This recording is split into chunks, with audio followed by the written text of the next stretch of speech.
صلى الله عليه وسلم عن ابن مسعود رضي الله عنهما أن النبي صلى الله عليه وسلم كان يقول اللهم إني أسألك الهدى والتقى والعفاف والغنى رواہ مسلم۔ صحیح مسلم کی حدیث مبارکہ میں نے آپ کے سامنے پڑھی ہے، جس میں اللہ کے رسول صلی اللہ علیہ وسلم کی ایک بڑی جامع اور عظیم دعا کا ذکر ملتا ہے، جس میں آپ صلی اللہ علیہ وسلم نے 4 عظیم چیزوں کا اللہ تعالیٰ سے سوال کیا، 4 چیزوں کو مانگا۔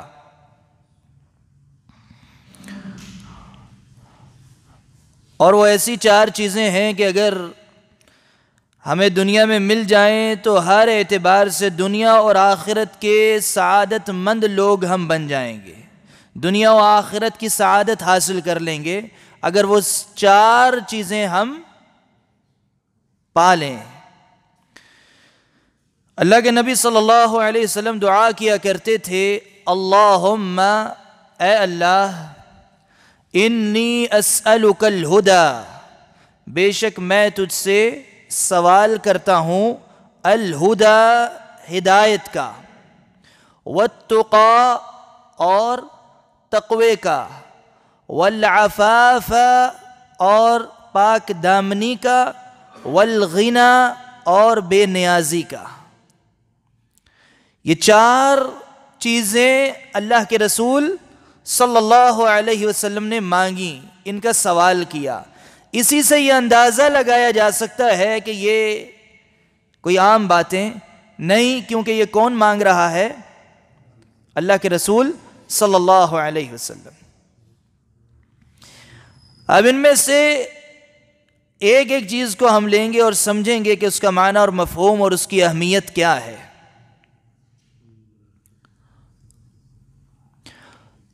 ان 4 میں سے 2 چیزیں ایسی ہیں کہ جن سے ہمارے دین کی خیر اور صلاح سامنے آتی ہے، اور 2 چیزیں ایسی ہیں جن سے ہماری دنیا بہتر ہوتی ہے۔ 2 چیزوں کا تعلق ہمارے دین سے ہے اور 2 چیزوں کا تعلق ہمارے دنیا کی بہتری سے ہے، صلاح سے ہے۔ ہدایت اور تقوی سے ہمارے دین کی خیر سامنے آتی ہے، اور عفاف، پاک دامنی اور غنا سے، بے نیازی سے ہماری دنیا بہتر ہوتی ہے۔ تو آپ صلی اللہ علیہ وسلم نے یہ 4 چیزوں کا سوال کیا، دوبارہ یاد کر لیں، ہدایت، تقوی، عفاف، پاک دامنی، عفت، اور چوتھی چیز کیا ہے؟ غنا، بے نیازی۔ ہدایت کا معنی ہوتا ہے، اصل میں علماء بیان کرتے ہیں، اس سے مراد علم ہے، جو اللہ کی طرف سے ہر زمانے میں اپنے انبیاء اور رسولوں کو عطا کیا گیا، جو راستہ دیا گیا، جو بینات اور نشانیاں اور رہنمائی اللہ تعالیٰ نے نازل کی، وہ کیا ہے؟ ہدایت ہے۔ اور قرآن پاک میں اللہ تعالیٰ نے آدم علیہ السلام کو جب دنیا میں بھیجا تو کیا فرمایا؟ فَإِمَّا يَأْتِيَنَّكُم مِّنِّي هُدًى، جب میری طرف سے تمہارے پاس ہدایت آ جائے تو جو اس ہدایت کی پیروی کرے گا اس کے اوپر نہ کوئی خوف ہوگا اور نہ کوئی غم ہوگا۔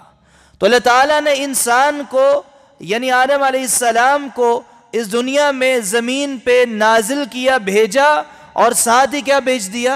ہدایت بھیج دی، اور قیامت تک کے آنے والے لوگوں کے لیے ایک قاعدہ اور قانون بنا دیا، جو میری ہدایت کی پیروی کرتا رہے گا تو اس کے اوپر کوئی خوف اور کوئی غم نہیں ہوگا۔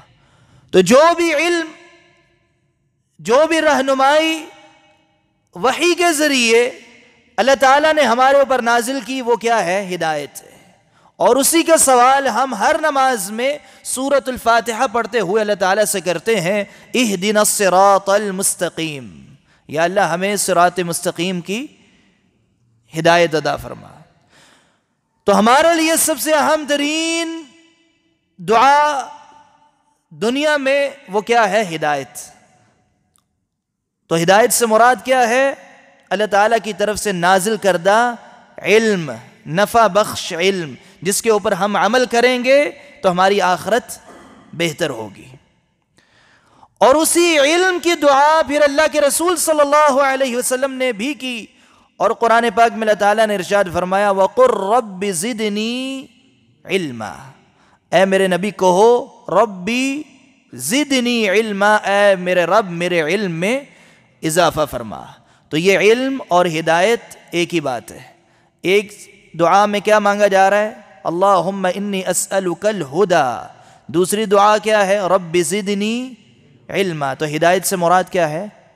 علم۔ تو یہ ہے الہدی کا اصل معنی۔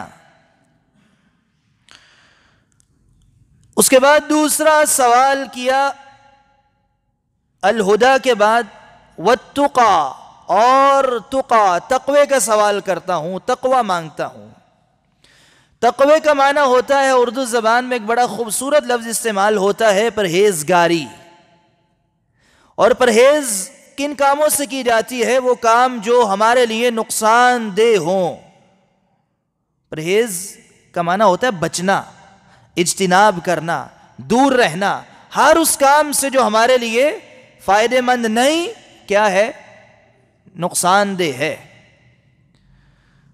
تو یہ ہے تقوی۔ اب جب لفظ ہدایت، لفظ کا اصل معنی میں نے آپ کو بتایا علم، لیکن جب لفظ ہدایت تقوی کے ساتھ آ جائے تو علماء کہتے ہیں تب ہدایت کا معنی ہوتا ہے ایسا علم جس پہ عمل کیا جائے، یعنی وہ علم جس پہ عمل کی توفیق ہو، اس کو ہدایت کہتے ہیں۔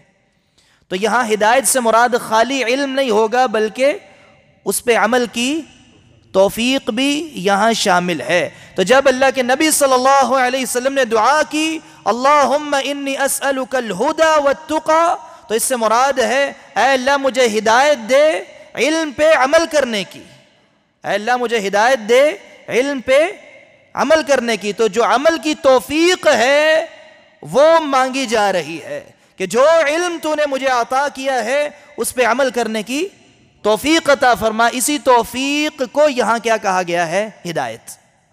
اور ساتھ لفظ آیا والتقی، اور اس کے ساتھ ہر وہ کام جس سے تو نے منع کیا ہے، جس کو تو نے حرام کیا ہے، جو نقصان دہ ہے، اس سے مجھے بچا، مجھے پرہیز کرنے کی توفیق عطا فرما۔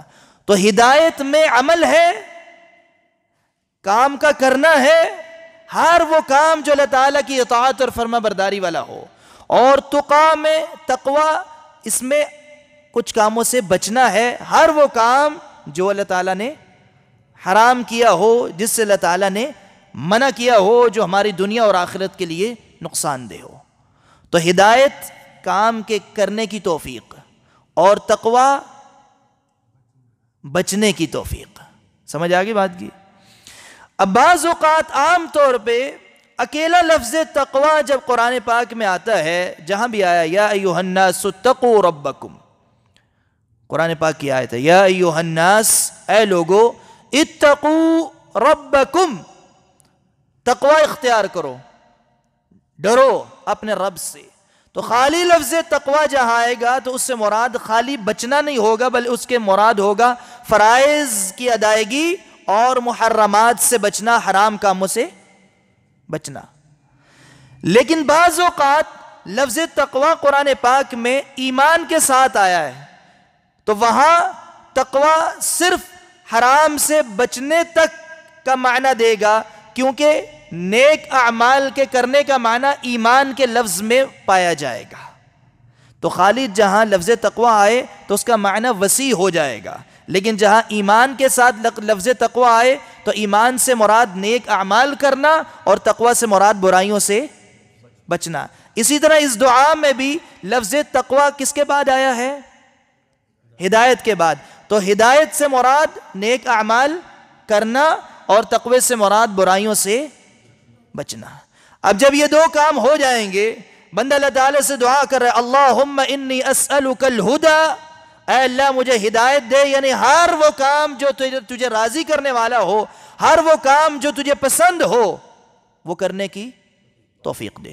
تو ساری نیکیاں ایک طرف آ گئیں ہدایت میں, ان کی توفیق ہم مانگ رہے ہیں.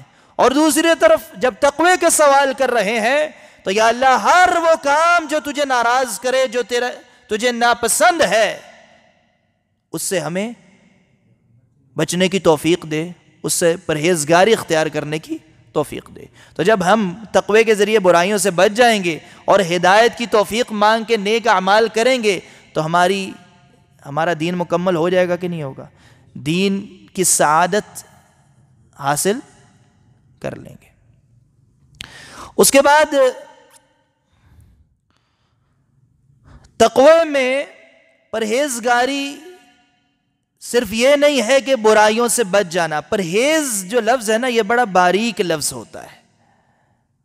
پرہیز جو ہوتا ہے اس میں بڑی گہرائی ہے. ایک ہوتا ہے کسی کام کو چھوڑ دینا, کسی کام سے منع کیا گیا ہے اس کام کو چھوڑ دینا. ایک ہوتا ہے کہ وہ کام بھی چھوڑنا ہے اور وہ راستے, وہ اسباب جو اس کام کی طرف لے کر جائیں, ان اسباب سے بھی بچنا. جیسے قرآن پاک میں اللہ تعالیٰ نے یہ نہیں کہا کہ زنا نہ کرو, بلکہ کیا فرمایا ہے, وَلَا تَقْرَبُوا الزِّنَا, زنا کے قریب بھی نہ جاؤ. زنا چھوڑنا ہی چھوڑنا ہے, بہت بڑا جرم ہے, لیکن وہ راستے جو زنا کی طرف لے کے جائیں ان راستوں کے بھی قریب نہیں جانا, ان راستوں پہ نہیں چلنا, تاکہ اس گناہ سے تم چھوڑنا تو چھوڑنا ہے ہی, لیکن اس سے بہت دور رہو. کہیں ایسا نہ ہو ایسے راستے پہ چل رہے ہو جو زنا کی طرف جا رہا ہو, ارادہ نہ بھی ہو بندہ, لیکن اس راستے پہ چلنے کی وجہ سے بندہ اس گناہ میں پڑ جائے.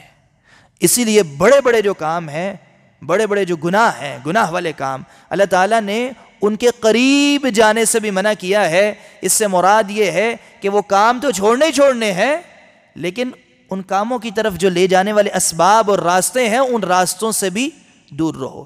جیسے یتیم کا مال کھانے سے منع کیا ہے, فرمایا وَلَا تَقْرَبُوا مَالَ الْيَتِيمِ, یتیم کے مال کے قریب بھی نہ جاؤ. یعنی مال کھانا بہت بڑا گناہ ہے, کوئی سوچے بھی نہ اس طرف سوچے بھی نہ, توجہ بھی نہ کسی کی, اس راستے پہ بھی نہ چلے جو یتیم کے مال کے کھانے کی طرف لے کر جائے. تو یہ ہے تقوی. اور ایک مشہور قول ہے صحابہ کرام کا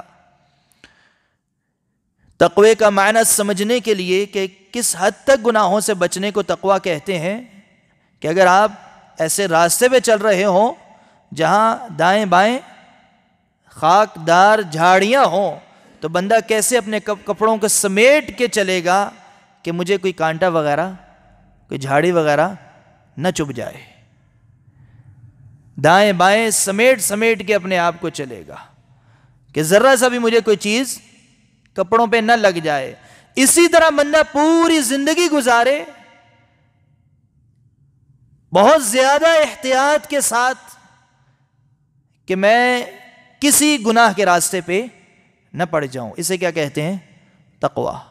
تو ایک طرف ہدایت کا سوال کرنا ہے, دوسری طرف تقوی کا سوال کرنا ہے. اللہم انی اسألک الہدی, اے اللہ میں تجھ سے ہدایت کا سوال کرتا ہوں, علم کا اور اس پہ عمل کی توفیق کا.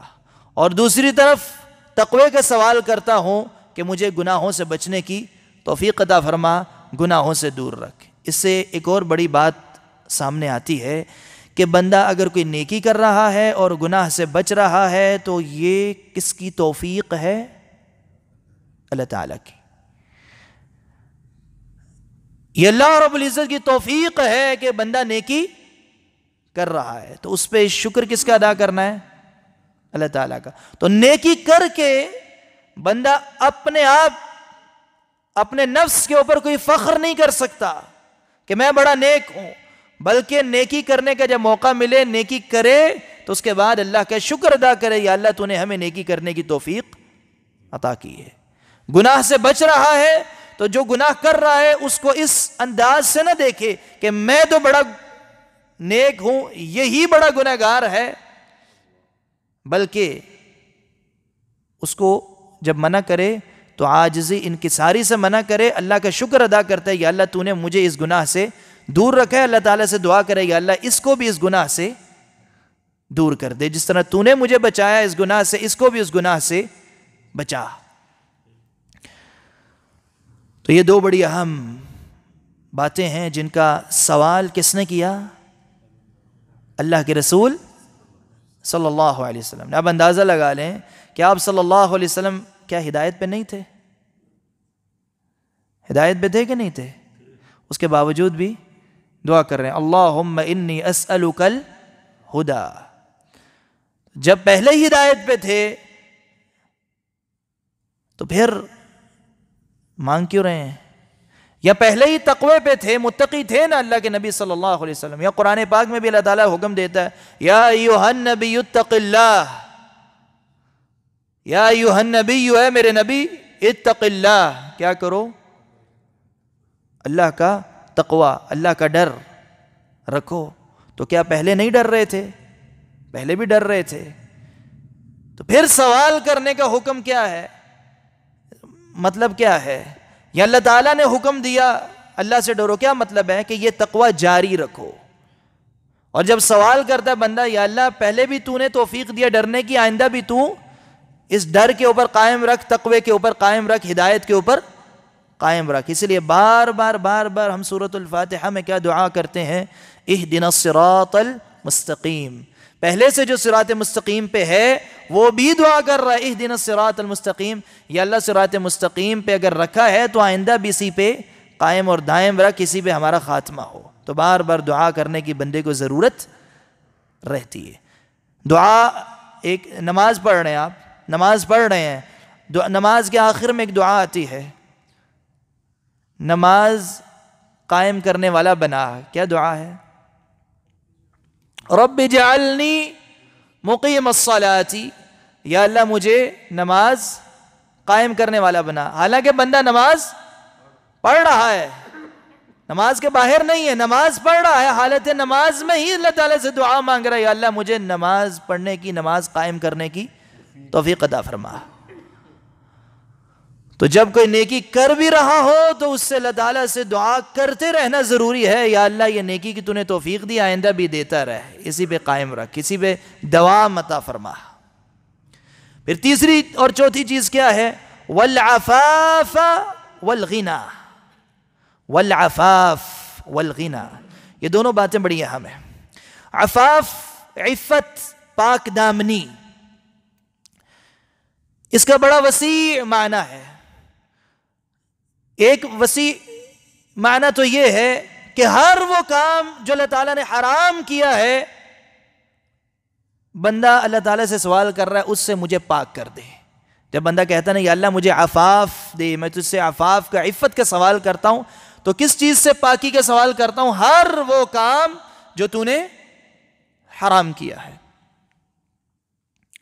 لیکن یہاں کچھ خاص مجالات ہیں، یہ کچھ خاص مواقع ہیں جہاں خاص طور پر پاکی کی بڑی ضرورت رہتی ہے۔ ایک ہے شرمگاہ کی پاکی، دوسری ہے زبان کی پاکی، اور تیسری ہے کسی سے سوال کرنے سے یا اللہ پاک رکھنا، کسی کے سامنے ہاتھ پھیلانے سے پاک رکھنا۔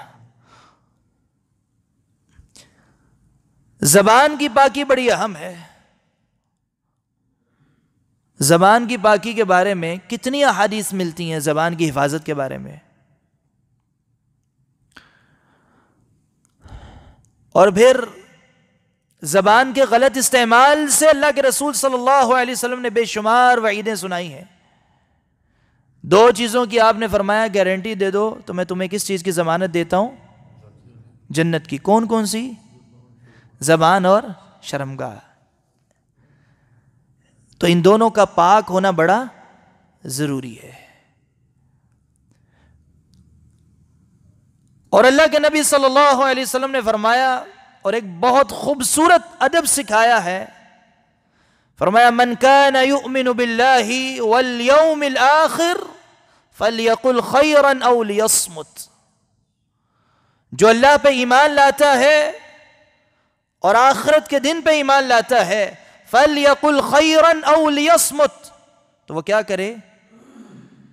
خیر کی بات کرے، او لیصمت، یا خاموش رہے.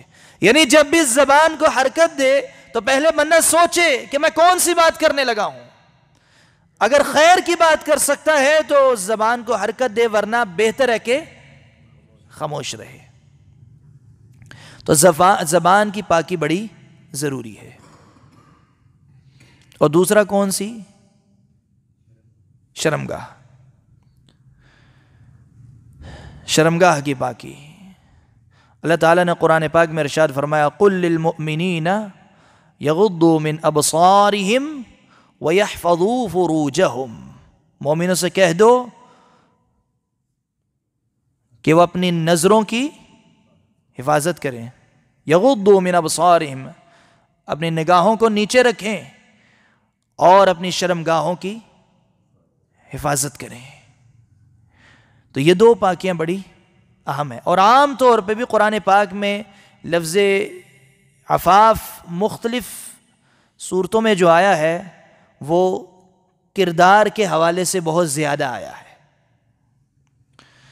لیکن ایک تیسری حالت بھی ہوتی ہے یا تیسرا موقع ہوتا ہے پاکی کا، وہ اس دعا میں بڑا اہم تعلق رکھتا ہے کہ یا اللہ ہمیں سوال کرنے سے پاک رکھ، بچا، کہ کسی کے سامنے ہاتھ نہ پھیلائیں. یہ بھی عفاف میں شامل ہے. تو آخر میں دو چیزیں مانگی گئی ہیں، ایک عفاف اور دوسرا غنا. تو یہ جو تیسرا معنی میں بیان کر رہا ہوں عفاف کا، کسی کے سامنے ہاتھ پھیلانا، اس سے بندہ پاک ہو جائے، یہ غنا کے ساتھ بڑا اہم تعلق رکھتا ہے. اس لیے کہ غنا کا معنی کیا ہے؟ بے نیازی. بے نیاز ہونے کا مطلب کیا ہے؟ کہ بندہ کہے کہ فلاں بندے کے پاس گاڑی ہے، کوئی مسئلہ نہیں ہے اس کے پاس، مجھے اس سے کوئی فرق نہیں پڑتا. فلاں کے پاس بہت بڑا گھر ہے، مجھے اس سے کوئی فرق، مجھے کوئی سروکار نہیں. فلاں کا کاروبار بہت بڑا ہے، یا فلاں بہت بڑے عہدے پہ فائز ہے، یا فلاں بڑا شہرت والا بندہ ہے، یا وہ اتنی کمائی کرتا ہے. یہ تمام دنیا کی چیزوں سے میں کیا ہو گیا ہوں؟ بے نیاز ہو گیا ہوں، لاپرواہ ہو گیا ہوں، مجھے ان چیزوں کی کوئی پرواہ نہیں. یہ ہے غنا. اللہ کے رسول صلی اللہ علیہ وسلم نے اس چیز کا سوال کیا. اور یہ بے پرواہ بندہ کب ہوتا ہے؟ جب بندہ قناعت کرے. اور قناعت کسے کہتے ہیں؟ کہ جو اللہ تعالیٰ نے مجھے دیا ہے میں اس پہ راضی ہو جاؤں، جو میرے لیے کافی ہے میں اس پہ راضی ہو جاؤں.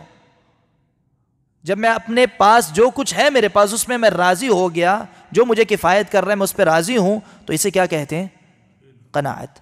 جب میں اس پہ راضی ہو جاؤں گا تو اس کے ساتھ پھر میں دوسروں سے بے نیاز بھی ہو جاؤں گا. تو یہ دونوں چیزیں اکٹھی چلتی ہیں، غنا اور قناعت. کہ اپنے پاس جو ہے اس پہ قناعت، اور دوسروں کے پاس جو ہے اس سے بے نیازی. تو آپ نے جو آخر میں دو باتیں بیان کی اور سوال کی، العفاف والغنا. تو پاک دامنی کا ایک بہت بڑا حصہ یہ ہے کہ بندہ کبھی کسی کے سامنے ہاتھ نہ پھیلائے، کبھی کسی کا محتاج نہ ہو. ہر قسم کی محتاجی کا اظہار کس کے سامنے کرے؟ اللہ تعالیٰ کے سامنے کرے. اور وہ یہ والی عفاف، یہ والی عفت اور یہ والی پاک دامنی کب ہوگی؟ جب وہ بے نیاز ہو جائے گا. اور وہ بے نیاز کب ہوگا؟ جب وہ قناعت پسند ہو جائے گا، جو اللہ تعالیٰ نے اسے دیا ہے اس پہ قناعت کرے گا. عام طور پہ غنی کسے کہا جاتا ہے؟ غنی امیر آدمی کو. مالدار کو کیوں غنی کہتے ہیں؟ اس لیے کہ یہ سمجھ لیں کہ لوگ سمجھتے ہیں کہ مال آ جائے گا تو سب کچھ مل جائے گا، بندے کی محتاجی ختم ہو جائے. یہی ہے نا کہ اگر میرے پاس مال آ گیا تو میں کسی کا محتاج نہیں رہوں گا. اس لیے امیر آدمی کو کیا کہہ دیا جاتا ہے؟ غنی. جبکہ اللہ کے رسول صلی اللہ علیہ وسلم نے فرمایا غنا جو ہے وہ کثرت العرض نہیں ہے، کثرت مال سے بندہ غنی نہیں ہوتا، بلکہ مال زیادہ آتا ہے. دوسری روایت میں آتا ہے کہ اگر ابن آدم کو 2 وادیاں دے دی جائیں تو وہ کیا کرے گا؟ تیسری کی خواہش کرے گا اور رکے گا نہیں. لابتغى ثالثا، تیسری کی خواہش کرے گا. تیسری مل جائے تو کافی ہو جائے گی. جس نے کافی تیسری جس کو کافی ہوگی وہ پہلی پہ رک جائے گا. جو تیسری پہ نہیں رک دوسری پہ نہیں رکا، تیسری مانگ رہا ہے، تیسری پہ بھی نہیں رکے گا، چوتھی مانگے گا، چوتھی پہ بھی نہیں رکے گا. اب حرص بڑھتی جائے گی، لالچ بڑھتا جائے گا، محتاجی بڑھتی جائے گی. تو یہ بے نیازی ہے یا بے نیازی کا الٹ محتاجی بڑھ رہی ہے، فقیری بڑھ رہی ہے. تو مال جتنا زیادہ آتا ہے بندے کا لالچ، محتاجی اتنی بڑھتی ہے. تو آپ صلی اللہ علیہ وسلم نے فرمایا کثرت عرض، کثرت مال، یعنی کثرت مال سے بندہ غنی نہیں ہوتا. بندہ غنی ہوتا ہے غنی النفس، جس بندے کا دل غنی ہو جائے. کیا مطلب؟ کہ بندہ اپنے آپ کو بے نیاز سمجھے، یہ سمجھے کہ مجھے ان چیزوں کی کوئی حاجت نہیں، لاپرواہ ہو جائے. جو اللہ تعالیٰ نے مجھے دیا ہے میں اس پہ راضی ہوں، وہ میرے لیے کافی ہے، الحمدللہ، شکر ہے. جب بندے کی یہ کیفیت ہو تو وہ حقیقی معنوں میں غنی ہے. وہ کیا ہے؟ غنی. اور یہ کوشش کرنے سے آتا ہے.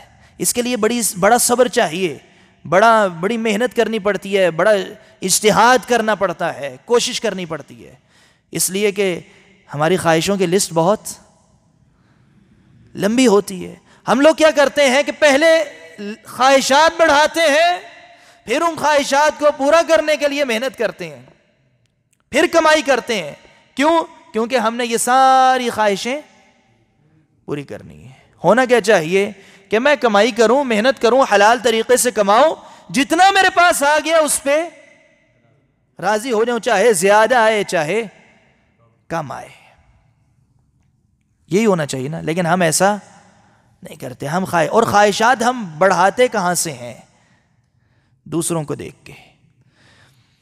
اللہ تعالیٰ کی تقسیم پہ راضی ہونا چاہیے. جس کو جو اللہ تعالیٰ نے دیا ہے اس پہ ہمیں راضی ہونا چاہیے. کہ اگر اللہ تعالیٰ نے کسی کو بہت زیادہ مال عطا کیا ہے، وہ اس کا اہل تھا، اللہ تعالیٰ نے دیا، اس کی کوئی حکمت ہے. کسی کو اگر کم دیا ہے تو اللہ تعالیٰ کی اس میں بھی کوئی حکمت ہے. کسی کو اللہ تعالیٰ نے شہرت دی ہے، اللہ تعالیٰ اس میں بھی کوئی حکمت ہے. اور یہ اللہ تعالیٰ نے امتحان بنایا ہے انسانوں میں کہ بعض کو اللہ تعالیٰ عطا کر کے دوسروں کے لیے امتحان بنا دیتا ہے. اور فرمایا اتصبرون، کیا تم صبر کرتے ہو کہ نہیں کرتے؟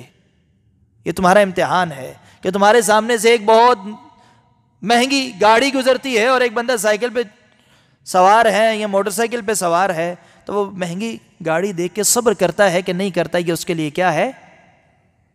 امتحان ہے. تو ہمیں غنا کا سوال کرنا ہے، اللہ تعالیٰ سے قناعت کا سوال کرنا ہے. یا اللہ ہمیں قناعت کی توفیق عطا فرما، غنی بنا، بے نیاز بنا. تو غنا اصل میں کیا ہے؟ غنا النفس. اور ایک اور روایت میں آتا ہے اور بڑی خوبصورت حدیث ہے، اس میں آپ صلی اللہ علیہ وسلم نے چند اہم باتیں صحابوں کو سکھائیں. ان میں ایک بات یہ تھی وَمَن يَسْتَغْنِ يُغْنِهِ اللَّهُ. جو بے نیاز ہونے کی کوشش کرتا ہے اللہ تعالیٰ اسے بے نیاز کر دیتا ہے. اس کا طریقہ کیا ہے؟ سب سے پہلے لوگوں کی طرف دیکھنا چھوڑ دیں. لوگوں کی طرف دیکھنا، جہاں جس کو اللہ تعالیٰ نے رکھا ہے اس پہ راضی ہو جائے، قناعت اختیار کرے، اللہ تعالیٰ نے جو دیا اس پہ راضی ہو، اور لوگوں کی طرف دیکھنا چھوڑ دے کہ کس کے پاس کیا ہے، کس کے پاس کیا نہیں، کس نے کیا خریدا ہے، کتنی کمائی کی ہے. ہم دور بیٹھ کے کیا کرتے رہتے ہیں؟ دوسروں کی کمائیوں کے اندازے لگاتے رہتے ہیں. ایسے ہی ہوتا ہے نا، ہم سب یہ کرتے ہیں، ایسے ہی ہوتا ہے. ہر امیر آدمی ہے، بڑا کوئی سیاستدان ہے. ایک دفعہ میں ایک دکان پہ بیٹھا ہوا تھا موٹر سائیکلوں والی، تو ادھر کوئی بندہ آیا، وہ دکان ہمارے رشتہ دار کی تھی، میں اس سے ملنے گیا. ایک بندہ آیا اس کو کچھ سپلائی کرنے، اور بیٹھے بیٹھے بعض لوگوں کو بولنے کی بہت زیادہ عادت ہوتی ہے کہ مجھے ہی سنا جائے اور کسی کو بولنے نہیں دیتے.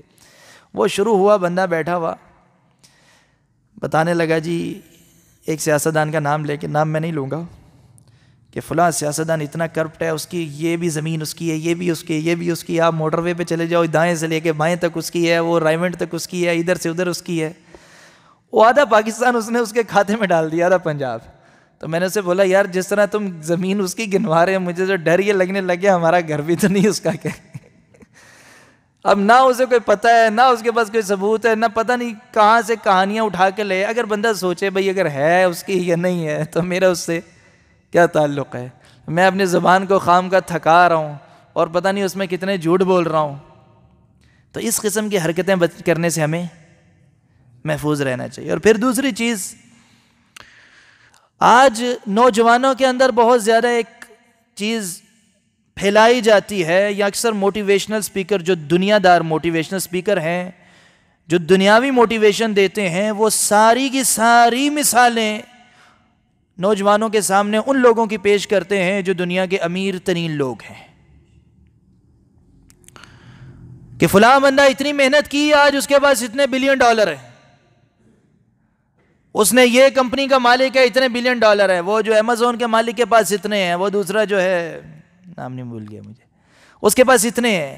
نوجوانوں کے اندر بہت زیادہ تجسس ہے اس چیز کا، یوٹیوب پہ آپ جا کے دیکھیں تو ویڈیوز ایسی بھری ہوئی ہیں۔ اب اللہ کے رسول صلی اللہ علیہ وسلم کیا سوال کر رہے ہیں؟ اللہم انی اسألک الہدی والتقی والعفاف والغنی، اور یہاں ہم کہاں بھاگے ہوئے ہیں کہ فلاں کتنے ڈالر، کتنے بلین ڈالر ہیں، فلاں کے پاس کتنے ہیں، فلاں کے پاس کتنے ہیں، کتنا اوپر دیکھ رہے ہیں، اور ہم کہاں بیٹھے ہوئے ہیں۔ اس پہ اللہ کا کیا کرنا چاہیے؟ ہو سکتا ہے اللہ تعالیٰ دے دے کسی کو تو دے دے، تو تب بھی شکر ادا کرے، لیکن جہاں جس کو اللہ تعالیٰ نے رکھا ہے اس پہ راضی ہو، تو بلا وجہ اپنا وقت ضائع نہیں کرنا چاہیے۔ تو یہ ہے غنا، اللہ تعالیٰ کی بہت بڑی نعمت ہے۔ تو آپ صلی اللہ علیہ وسلم نے کیا فرمایا؟ وَمَن يَسْتَغْنِ يُغْنِهِ اللَّهُ، جو کوشش کرتا ہے غنا کی، بے نیاز ہونے کی، اللہ تعالیٰ اسے بے نیاز کر دیتا ہے۔ آج ہمارے پاس جب ہم کہتے ہیں نا حالات بڑے خراب ہیں،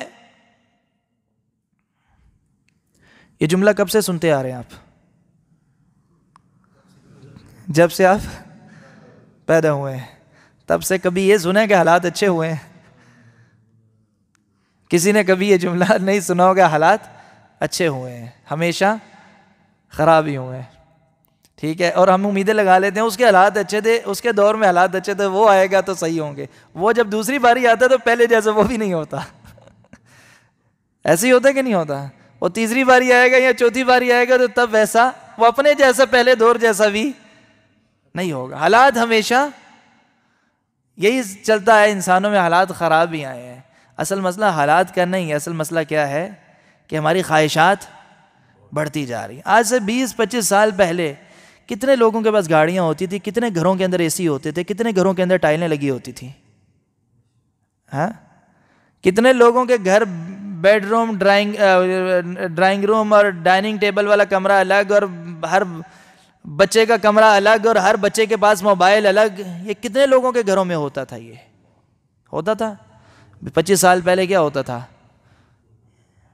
کیا ہوتا تھا؟ مٹی کی دیواریں بنا کے لوگ اس میں رہتے تھے، تب بھی زندہ تھے، زندگی گزر رہی تھی۔ کتنی ترقی ہو گئی ہے، جتنی ہو گئی ہے اس پہ اللہ تعالیٰ کا شکر ادا کیا کسی نے کبھی؟ بجلی پہلے بھی جاتی تھی، لوگ چھتوں کے اوپر سوتے تھے، ایسے ہی ہوتا تھا کہ نہیں ہوتا تھا؟ لوگ چھتوں کے اوپر گرمیوں میں جا کے سو جاتے تھے، اور آج کل ہر کمرے میں اے سی لگے ہوئے ہیں، گھر کے اندر گرینائٹ کی مہنگی ٹائلیں لگی ہوئی ہیں، باتھ روم کے اندر جائیں تو ایک سے ایک آسائش اور سہولت موجود ہے، بڑے بڑے ٹپ لگے ہوئے ہیں۔ ایک عالم دین تھے ہمارے بزرگ عالم دین، وہ کہتے ہیں کہ آج کے دور کا جو مڈل کلاس بندہ ہے اس کی زندگی فرعون اور قارون سے بھی زیادہ آسائشوں سے بھری ہوئی ہے، ان کے پاس بھی یہ سہولتیں موجود نہیں تھیں، لیکن ہم لوگ اللہ کا شکر ادا نہیں کرتے، قناعت پسند نہیں ہے، جس کی وجہ سے ہماری زندگیاں پریشانیوں سے بھری ہوئی ہیں۔ ہم بھاگتے جا رہے ہیں، ہماری ضرورت بہت کم ہوتی ہے۔ ایک انسان کی واقعی جس کو ضرورت کہا جاتا ہے وہ بہت کم ہے لیکن خواہشیں بہت زیادہ ہیں. خواہشوں کو ضرورت کا نام دے کے ہم اپنے آپ کو دھوکہ دے رہے ہیں, اپنی زندگیاں ضائع کرتے رہتے ہیں. تو غنا کا سوال کرنا چاہیے اللہ تعالیٰ سے. یہ غنا بڑی ہی, اور جو بندہ لاپرواہ ہو جائے گا وہ کبھی کسی سے سوال کرے گا؟ جو بندہ لاپرواہ ہو گیا کبھی وہ کسی کا محتاج بنے گا سوائے اللہ کے؟ تو غنا کتنی بڑی نعمت ہے کہ بندہ جب بے نیاز ہو گیا کسی انسان کا محتاج وہ نہیں رہے گا. اسے کچھ سروکار ہی نہیں کسی کے پاس مال ہے یا نہیں ہے. اس کو یہ پتہ ہے کہ اللہ تعالیٰ نے یہ مجھے دیا ہے, الحمدللہ یہ میرے لیے کافی ہے. وہ قناعت اختیار کرتا ہے, اپنے پاس جو ہے اس کو کافی سمجھتا ہے, بے نیاز ہو جاتا ہے. تو پھر وہ سوال کرنے سے پاک ہو جاتا ہے, وہ کسی کے سامنے محتاجی کا اظہار نہیں کرتا. تو اسی لیے یہاں عفاف اور غنا دونوں کا اکٹھے ذکر آیا ہے, اور دونوں کا آپ صلی اللہ علیہ وسلم نے سوال کیا ہے. تو یہ اگر ہم اس دعا کو, اچھا یہاں یہ بھی پتہ چلا کہ ہم نے کوشش بھی کرنی ہوتی ہے اور دوسرا دعا بھی کرنی ہوتی ہے, کیونکہ یہ ہم کیا پڑھ رہے ہیں؟ دعا پڑھ رہے ہیں. کس نے دعا کی؟ اللہ کے نبی صلی اللہ علیہ وسلم نے. تو عفاف کی اور غنا کی کوشش بھی کرنی ہے, اور دوسری طرف یہ دعا بھی کثرت کے ساتھ کرنی ہے تاکہ اللہ رب العزت ہمیں ان چاروں کاموں کی توفیق عطا فرمائے. تو اگر ہماری زندگی میں عفاف اور غنا آ جائیں تو کتنے لوگ ہوں گے جو بلڈ پریشر کے مریض ہوں گے, ڈپریشن کے مریض ہوں گے, پریشان ہوں گے. کتنے لوگ ہوں گے؟ ختم ہو جائیں گے کہ نہیں ہو جائیں گے؟ نہ ہونے کے برابر. ایک مومن بندے کو تو ڈپریشن کا مریض ہونا ہی نہیں چاہیے. جہاں وہ ڈپریشن کا مریض ہوا اس کا مطلب اس نے ٹینشن لی ہے. جب اس نے ٹینشن لی ہے اس کے ایمان عقیدے میں کوئی کمی ہے کہ جو وہ صبر نہیں کر پا رہا. اور آپ صلی اللہ علیہ وسلم نے فرمایا, یہی حدیث جو میں نے آپ کو بتائی, وَمَن يَسْتَغْنِ يُغْنِهِ اللَّهُ, اس میں آگے یہ بھی آتا ہے وَمَن يَتَصَبَّرْ يُصَبِّرْهُ اللَّهُ, جو صبر کرتا ہے اللہ تعالیٰ اسے صبر عطا کرتا ہے. یعنی کوشش, یہ وہ چیزیں ہیں جو کوشش کرنے والی ہیں. انسان اپنی طرف سے ابتدا کرے, کوشش کرے, تو نتیجے میں اللہ تعالیٰ بطور نعمت اسے وہ چیز عطا کر دیتا ہے. اور آخر میں فرمایا کہ انسان کو سب سے زیادہ وسیع اور خیر والی چیز اللہ تعالیٰ نے جو دنیا میں عطا کی ہے, سب سے وسعت والی اور سب سے بڑی خیر جو اللہ تعالیٰ نے دنیا میں عطا کی ہے وہ کیا ہے؟ صبر. اگر آپ کے پاس صبر ہوگا تو بندہ ہر حالت کا مقابلہ کر سکتا ہے, مشکل کا مقابلہ کر سکتا ہے, پریشانی کا مقابلہ کر سکتا ہے. اس کے پیسے کم ہیں تو تب بھی وہ زندگی گزار سکتا ہے. پیسوں کی کمی کس چیز سے پوری کر لے گا؟ صبر سے پوری کر لے گا. عمر بن عبدالعزیز رحمہ اللہ کا ایک واقعہ مجھے یاد آ رہا ہے. عمر بن عبدالعزیز رحمہ اللہ بہت بڑے عدل کرنے والے, امانت اور دیانت والے حکمران گزرے ہیں کہ جن کے زمانے میں مسلمانوں کے پاس اتنا مال بھی آ گیا تھا کہ لوگ زکوٰۃ لے کے پھرتے تھے اور کوئی زکوٰۃ لینے والا نہیں ملتا تھا. اللہ تعالیٰ نے اتنی برکت عطا کی تھی. ان کو عید کے موقع پہ ان کے بیٹے کے پاس پہننے کے لیے اچھا لباس نہیں تھا. اس نے کہا مجھے نیا لباس لے دے, نئی قمیص لے دے. اور وہ قمیص جتنے کی آنی تھی ان کی جیب اس کی اجازت نہیں دیتی تھی, کیونکہ وہ مال بیت المال سے تنخواہ لیتے تھے اور اس تنخواہ میں وہ قمیص نہیں آ سکتی تھی. تو عمر بن عبدالعزیز رحمہ اللہ نے خزانچی سے بولا کہ میری اگلے مہینے کی تنخواہ کاٹ لو اور وہ پیسے پہلے دے دو, عید کے موقع میں بیٹے کو لباس خرید کے دے دو. تو اس نے آگے سے بولا کہ آپ مجھے گارنٹی دے دیں کہ اگلے مہینے تک آپ زندہ رہیں گے اور نوکری پوری کریں گے, تو میں آپ کو پہلے تنخواہ دے دیتا ہوں. تو انہوں نے کیا جواب دیا کہ یہ تو گارنٹی کوئی نہیں دے سکتا. تو عمر بن عبدالعزیز رحمہ اللہ نے اپنے بیٹے سے کہا صبر کرو, اللہ تعالیٰ تمہیں جنت میں دے گا, جنت میں جا کے قمیص پہننا, نیا لباس پہننا. یہاں دنیا میں کیا کرو؟ صبر. تو اتنا بڑا خلیفہ ٹھیک ہے، تو اس کے پاس چاہتا تو کچھ بھی کر سکتا تھا، اللہ کا ڈر تھا، تو مال کی جگہ کس چیز سے؟ بے نیاز تھا نا مال سے، انہوں نے کہا قمیض ہی ہے نا، چھوڑو، بے نیاز ہو جاؤ، جو اللہ نے دیا اسی پہ صبر کرو، قناعت اختیار کرو۔